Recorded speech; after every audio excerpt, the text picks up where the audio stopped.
Viral topic চলছে এখন net দুনিয়ায়, পুরুষ কিসে আটকায়। আসসালামু আলাইকুম, কে কেমন আছেন? পুরুষ বা নারী বিশেষ কিছুতে আটকায় বলে আমার মনে হয় না।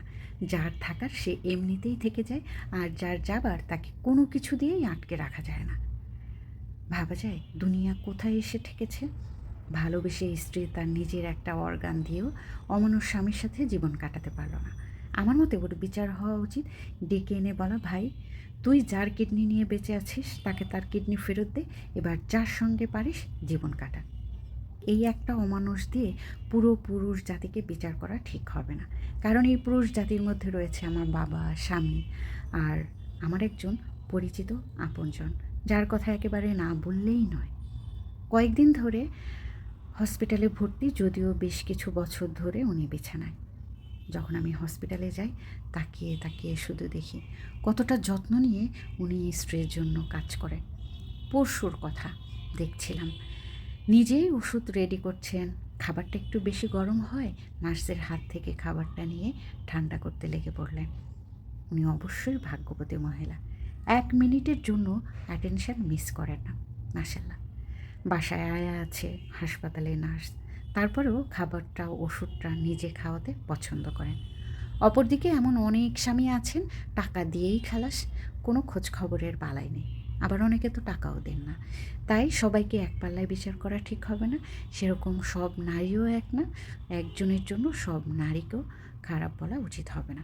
কথা বলতে বলতে দেখুন, আমি বিরিয়ানি রান্নার একেবারে শেষ পর্যায়ে চলে এসেছি। একটা প্যানে সাদা তেল ও ঘি দিয়ে একটু ছড়িয়ে নিব। এবার বিরিয়ানিটা সাজিয়ে নেবার পালা। 80% সিদ্ধ করে রেখেছিলাম বাসমতি রাইস, সেটাও অর্ধেকটা দিয়ে দেব। আমি কিন্তু এর মধ্যে পুদিনা পাতা ও ধনে পাতা দিয়েছিলাম, খুব সুন্দর একটা ঘ্রাণ ছড়ায়। আপনিও কিন্তু দিতে পারেন। অর্ধেকটা রাইস দিয়ে তারপরে চিকেনটা দিয়ে দেব। যেরকম করে সাজাই আমরা বিরিয়ানি, সেরকম অনেক সময় না খেয়াল থাকে না, লবণটা বেশি হলো না কম হলো। এবার চিকেনটা ঠিক ছিল, বাট রাইস একটু লবণটা কম হয়ে গিয়েছিল। ব্যাপার না, লবণ তো নিয়ে খাওয়া গিয়েছে। আবার এমন অনেক সময় হয় কোনো উপকরণ থাকে না, আমরা যারা গৃহিণী আমরা কিন্তু তাতে দমে থাকি না, কারণ আমরা তো শেফ না, বা এটা রেস্টুরেন্টেরও খাবার না। যেরকম ধরুন, আজকে আমার দুধ ছিল না, আমি কি করেছি, জাস্ট স্যাফরনের গোটা কয়েকটা পিস এভাবে রাইসের উপরে ছড়িয়ে দিয়েছি। এতেও কিন্তু খুব সুন্দর একটা ঘ্রাণ আসবে, কালারও হবে। সব উপকরণ দিয়ে ঢাকা দিয়ে রেখেছিলাম প্রায় 15 মিনিট।